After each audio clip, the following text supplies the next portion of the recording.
بسم الله الرحمن الرحيم. ألف لام را. كتاب أحكمت آياته ثم فصلت من لدن حكيم خبير. ألا تعبدوا إلا الله إنني لكم منه نذير وبشير. وأن استغفروا ربكم ثم توبوا إليه يمتعكم متاعا حسنا إلى أجل مسمى ويؤت كل ذي فضل فضله وإن تولوا فإني أخاف عليكم عذاب يوم كبير. إلى الله مرجعكم وهو على كل شيء قدير. ألا إنهم يثنون صدورهم ليستخفوا منه ألا حين يستغشون ثيابهم يعلم ما يسرون وما يعلنون إنه عليم بذات الصدور. وما من دابة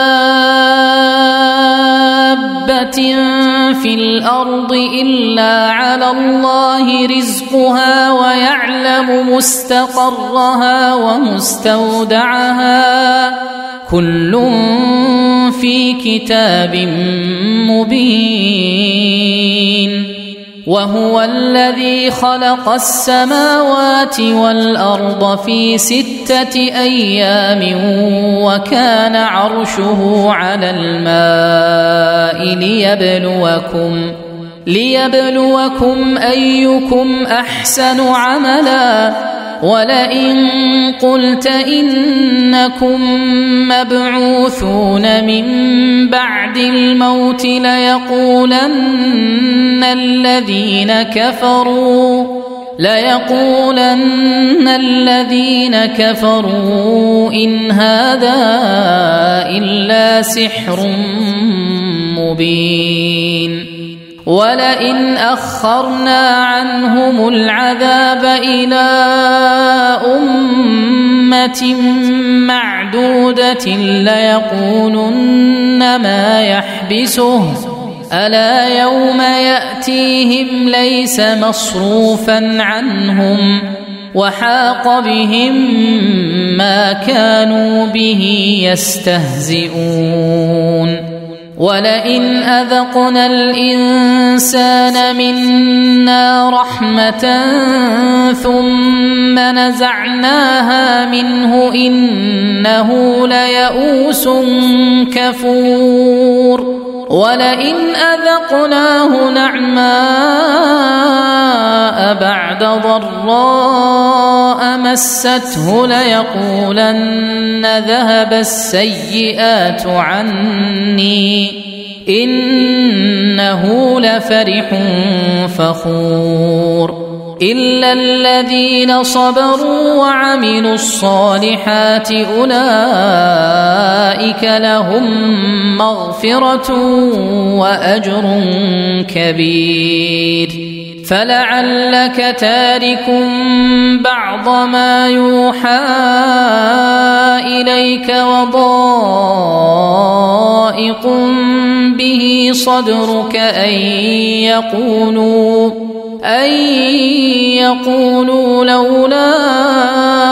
أنزل عليه كنز أو جاء معه ملك إنما أنت نذير والله على كل شيء وكيل. أم يقولون افتراه قل فأتوا ب10 سور مثله مفتريات وادعوا من استطعتم من دون الله وادعوا من استطعتم من دون الله إن كنتم صادقين فإن لم يستجيبوا لكم فاعلموا أنما أنزل بعلم الله وأن لا إله إلا هو فهل أنتم مسلمون من كان يريد الحياة الدنيا وزينتها نوف إليهم أعمالهم فيها وهم فيها لا يبخسون أولئك الذين ليس لهم في الآخرة إلا النار وحبط ما صنعوا فيها وباطل ما كانوا يعملون أفمن كان على بينة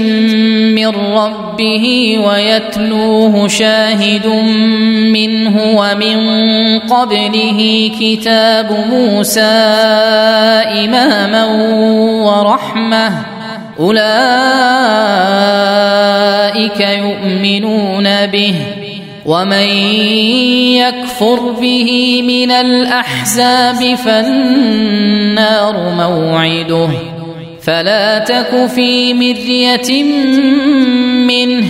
إنه الحق من ربك ولكن أكثر الناس لا يؤمنون ومن أظلم ممن افترى على الله كذبا أولئك يعرضون على ربهم ويقول الأشهاد هؤلاء الذين كذبوا على ربهم ألا لعنة الله على الظالمين الذين يصدون عن سبيل الله ويبغونها عوجا وهم بالآخرة هم كافرون أولئك لم يكونوا معجزين في الأرض وما كان لهم من دون الله من أولياء يضاعف لهم العذاب ما كانوا يستطيعون السمع وما كانوا يبصرون أولئك الذين خسروا أنفسهم وضل عنهم ما كانوا يفترون لا جرم أنهم في الآخرة هم الأخسرون إن الذين آمنوا وعملوا الصالحات وأخبتوا إلى ربهم أولئك أصحاب الجنة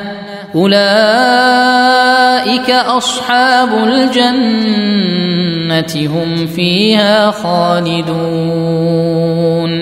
مثل الفريقين كالأعمى والأصم والبصير والسميع هل يستويان مثلا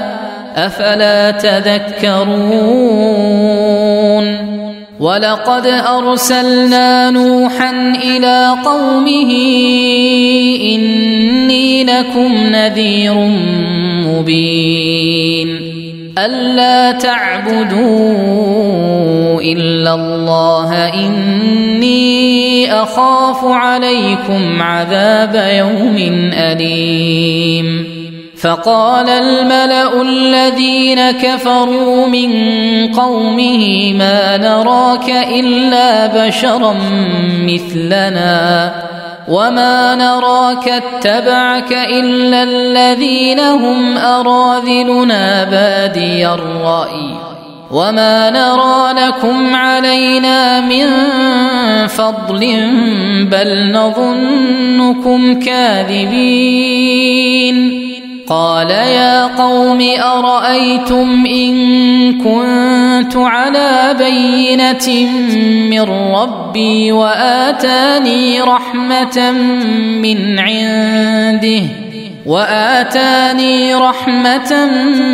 عنده فعميت عليكم أنلزمكموها وأنتم لها كارهون ويا قوم لا أسألكم عليه مالا إن أجري إلا على الله وما أنا بطارد الذين آمنوا إنهم ملاقو ربهم ولكني أراكم قوما تجهلون ويا قوم من ينصرني من الله إن طردتهم أفلا تذكرون ولا أقول لكم عندي خزائن الله ولا أعلم الغيب ولا أقول إني ملك ولا أقول للذين تزدري أعينكم لن يؤتيهم الله خيرا الله أعلم بما في أنفسهم إني إذا لمن الظالمين قالوا يا نوح قد جادلتنا فأكثرت جدالنا فأتنا بما تعدنا إن كنت من الصادقين قال إنما يأتيكم به الله إن شاء وما أنتم بمعجزين ولا ينفعكم نصحي إن أردت أن أنصح لكم إن كان الله يريد أن يغويكم هو ربكم وإليه ترجعون أم يقولون افتراه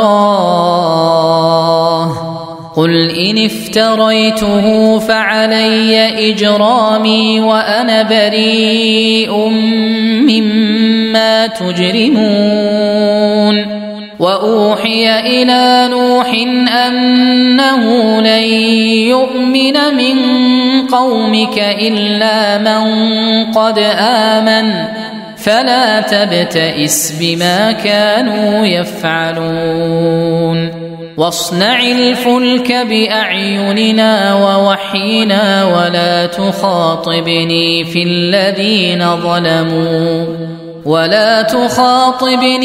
الذين ظلموا إنهم مغرقون ويصنع الفلك وكلما مر عليه ملأ من قومه سخروا منه قال إن تسخروا منا فإنا نسخر منكم كما تسخرون فسوف تعلمون من يأتيه عذاب يخزيه ويحل عليه عذاب مقيم حتى إذا جاء أمرنا وفارت النور قل نحمل فيها من كل زوجين اثنين وأهلك إلا من سبق عليه القول ومن آمن وما آمن معه إلا قليل وقال اركبوا فيها بسم الله مجريها ومرساها إن ربي لغفور رحيم وهي تجري بهم في موج كالجبال ونادى نوح ابنه وكان في معزل يا بني اركب معنا ولا تكن مع الكافرين قال سآوي إلى جبل يعصمني من الماء قال لا عاصم اليوم من أمر الله إلا من رحم وحال بينهما الموج فكان من المغرقين وقيل يا أرض ابلعي ماءك ويا سماء أقلعي وغيض الماء وقضي الأمر واستوت على الجودي وقيل بعدا للقوم الظالمين ونادى نوح ربه فقال رب إن ابني من أهلي وإن وعدك الحق وأنت أحكم الحاكمين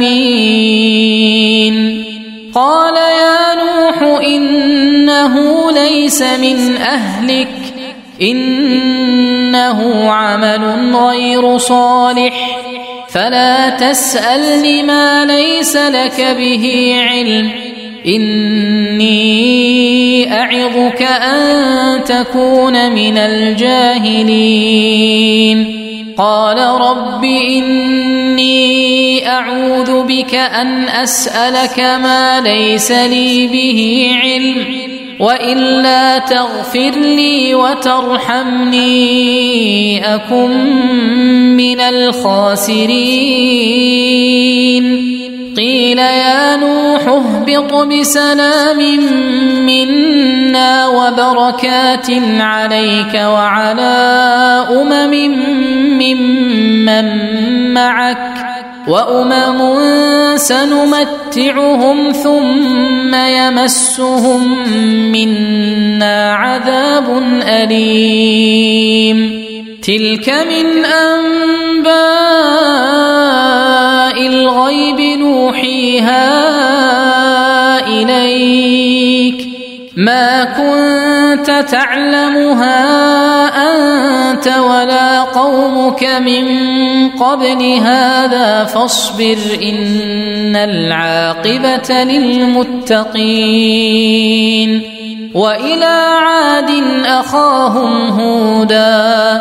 قال يا قوم اعبدوا الله ما لكم من إله غيره إن أنتم إلا مفترون يا قوم لا أسألكم عليه أجرا إن أجري إلا على الذي فطرني أفلا تعقلون ويا قوم استغفروا ربكم ثم توبوا إليه يرسل السماء عليكم مدرارا ويزدكم قوة إلى قوتكم ولا تتولوا مجرمين قالوا يا هود ما جئتنا ببينة وما نحن بتاركي آلهتنا عن قولك وما نحن لك بمؤمنين إن نقول إلا اعتراك بعض آلهتنا بسوء قال إني أشهد الله واشهدوا أني بريء مما تشركون من دونه فكيدوني جميعا ثم لا تنظرون إني توكلت على الله ربي وربكم ما من دابة إلا هو آخذ بناصيتها إن ربي على صراط مستقيم فإن تولوا فقد أبلغتكم ما أرسلت به إليكم ويستخلف ربي قوما غيركم ولا تضرونه شيئا إن ربي على كل شيء حفيظ ولما جاء أمرنا نجينا هودا والذين آمنوا معه برحمة منا ونجيناهم من عذاب غليظ وتلك عاد جحدوا بآيات ربهم وعصوا رسله واتبعوا أمر كل جبار عنيد وأتبعوا في هذه الدنيا لعنة ويوم القيامة ألا إن عادا كفروا ربهم ألا بعدا لعاد قوم هود وإلى ثمود أخاهم صالحا قال يا قوم اعبدوا الله ما لكم من إله غيره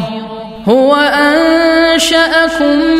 من الأرض واستعمركم فيها فاستغفروه ثم توبوا إليه إن ربي قريب مجيب قالوا يا صالح قد كنت فينا مرجوا قبل هذا أتنهانا أن نعبد ما يعبد آباؤنا وإننا لفي شك مما تدعونا إليه مريب قال يا قوم أرأيتم إن كنت على بينة من ربي وآتاني منه رحمة فمن ينصرني من الله إن عصيته فما تزيدونني غير تخسير ويا قوم هذه ناقة الله لكم آية فذروها تأكل في أرض الله ولا تمسوها بسوء فيأخذكم عذاب قريب فعقروها فقال تمتعوا في داركم 3 أيام ذلك وعد غير مكذوب فلما جاء أمرنا نجينا صالحا والذين آمنوا معه برحمة منا ومن خزي يومئذ إن ربك هو القوي العزيز وأخذ الذين ظلموا الصيحة فأصبحوا في ديارهم جاثمين كأن لم يغنوا فيها ألا إن ثمود كفروا ربهم ألا بعدا لثمود ولقد جاءت رسلنا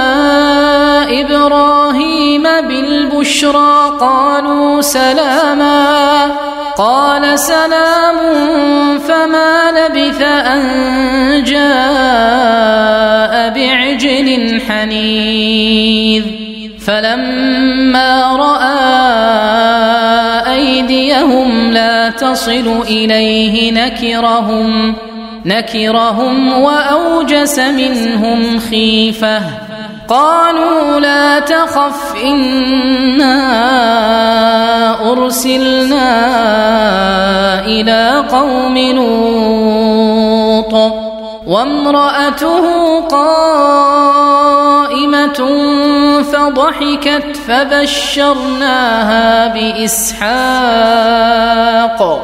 فبشرناها بإسحاق ومن وراء إسحاق يعقوب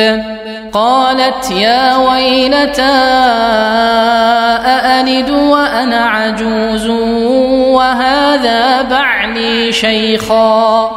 إن هذا لشيء عجيب قالوا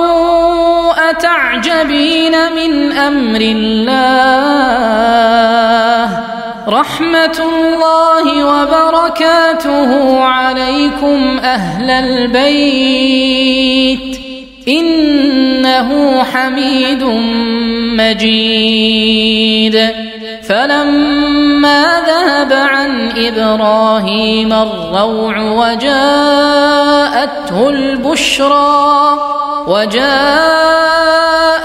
البشرى يجادلنا في قوم لوط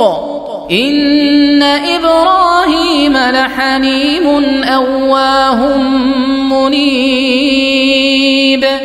يا إبراهيم أعرض عن هذا إنه قد جاء أمر ربك وإنهم آتيهم عذاب غير مردود ولما جاءت رسلنا لوطا سيء بهم وضاق بهم ذرعا وقال هذا يوم عصيب وجاءه قومه يهرعون إليه ومن قبل كانوا يعملون السيئات قال يا قوم هؤلاء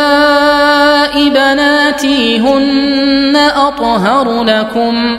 فاتقوا الله ولا تخزون في ضيفي أليس منكم رجل رشيد قالوا لقد علمت ما لنا في بناتك من حق وإنك لتعلم ما نريد قال لو أن لي بكم قوة أو آوي إلى ركن شديد قالوا يا لوط إنا رسل ربك لن يصلوا إليك فأسر بأهلك بقطع من الليل ولا يلتفت منكم أحد إلا امرأتك إنه مصيبها ما أصابهم إن موعدهم الصبح أليس الصبح بقريب فلما جاء أمرنا جعلنا عاليها سافلها وأمطرنا عليها حجارة من سجيل منضود مسومة عند ربك وما هي من الظالمين ببعيد وإلى مدين أخاهم شعيبا قال يا قوم اعبدوا الله ما لكم من إله غيره ولا تنقصوا المكيال والميزان إني أراكم بخير وإني أخاف عليكم عذاب يوم محيط ويا قوم أوفوا المكيال والميزان بالقسط ولا تبخسوا الناس أشياءهم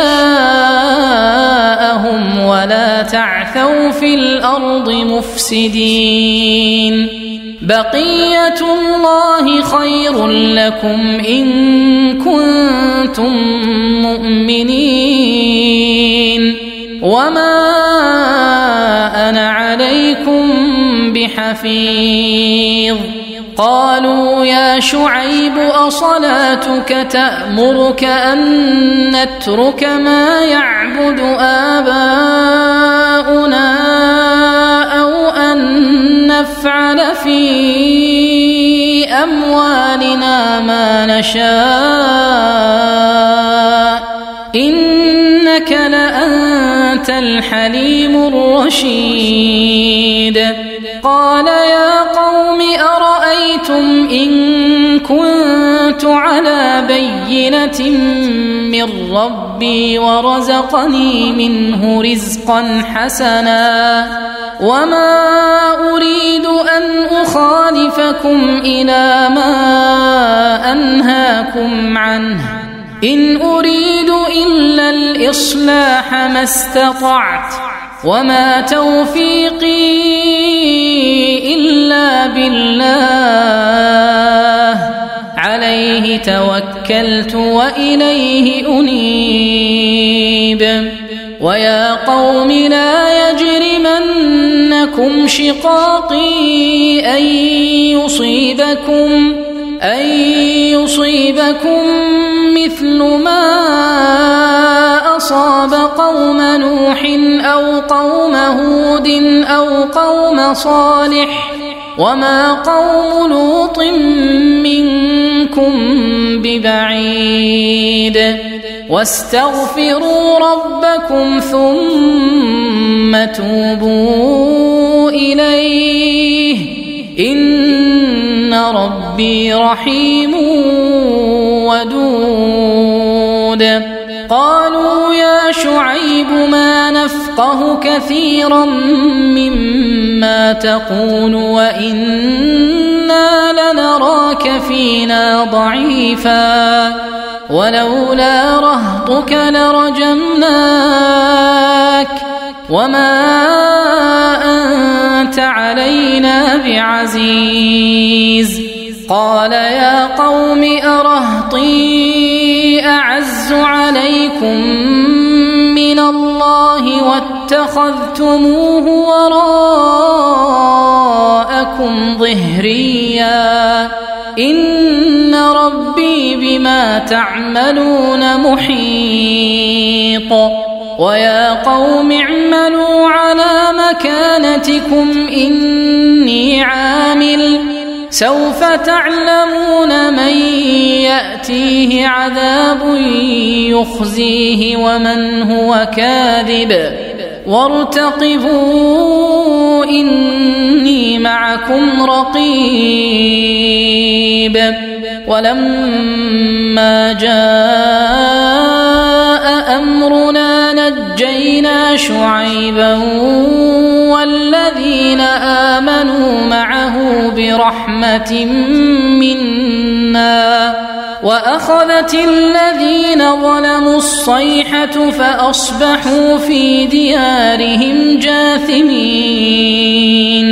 كأن لم يغنوا فيها ألا بعدا لمدين كما بعدت ثمود ولقد أرسلنا موسى بآياتنا وسلطان مبين إلى فرعون وملئه فاتبعوا أمر فرعون وما أمر فرعون برشيد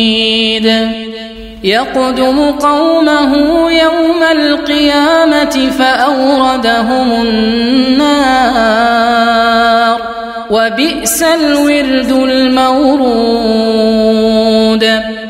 وأتبعوا في هذه لعنة ويوم القيامة بئس الرفد المرفود ذلك من أنباء القرى نقصه عليك منها قائم وحصيد وما ظلمناهم ولكن ظلموا أنفسهم فما أغنت عنهم آلهتهم التي يدعون من دون الله من شيء لما جاء أمر ربك وما زادوهم غير تتبيب وكذلك أخذ ربك إذا أخذ القرى وهي ظالمة إن أخذه أليم شديد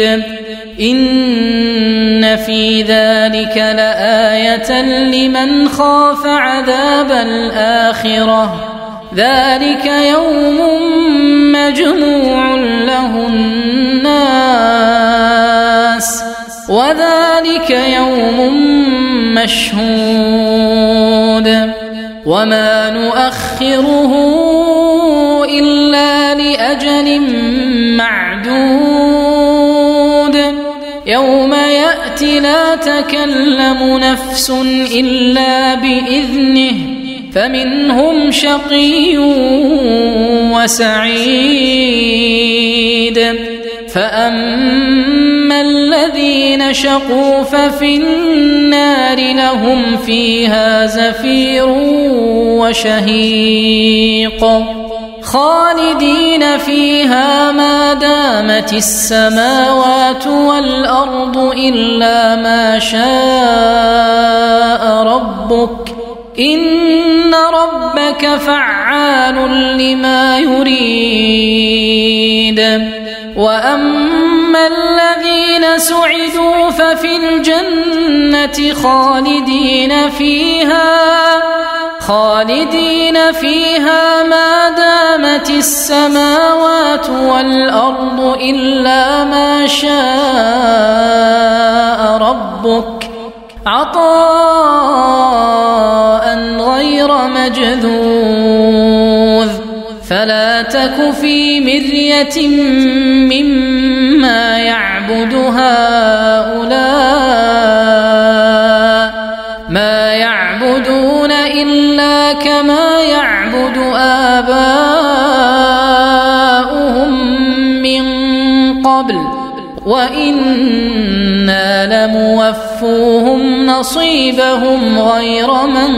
منقوص ولقد آتينا موسى الكتاب فاختلف فيه ولولا كلمة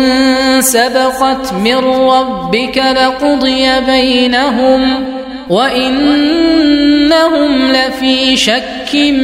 منه مريب وإن كلا لما ليوفينهم ربك أعمالهم إنه بما يعملون خبير فاستقم كما أمرت ومن تاب معك ولا تطغوا إنه بما تعملون بصير ولا تركنوا إلى الذين ظلموا فتمسكم النار وما لكم من دون الله من أولياء ثم لا تنصرون وأقم الصلاة طرفي النهار وزلفا من الليل إن الحسنات يذهبن السيئات ذلك ذكرى للذاكرين واصبر فإن الله لا يضيع أجر المحسنين فلولا كان من القرون من قبلكم أولو بقية ينهون عن الفساد في الأرض إلا قليلا ممن أنجينا منهم واتبع الذين ظلموا ما أترفوا فيه وكانوا مجرمين وما كان ربك ليهلك القرى بظلم وأهلها مصلحون ولو شاء ربك لجعل الناس أمة واحدة ولا يزالون مختلفين إلا من رحم ربك ولذلك خلقهم وتمت كلمة ربك لأملأن جهنم من الجنة والناس أجمعين وكلا نقص عليك من أنباء الرسل ما نثبت به فؤادك وجاءك في هذه الحق وموعظة وذكرى للمؤمنين وقل للذين لا يؤمنون اعملوا على مكانتكم إنا عاملون وانتظروا إنا منتظرون ولله غيب السماوات والأرض وإليه يرجع الأمر كله فاعبده وتوكل عليه وما ربك بغافل عما تعملون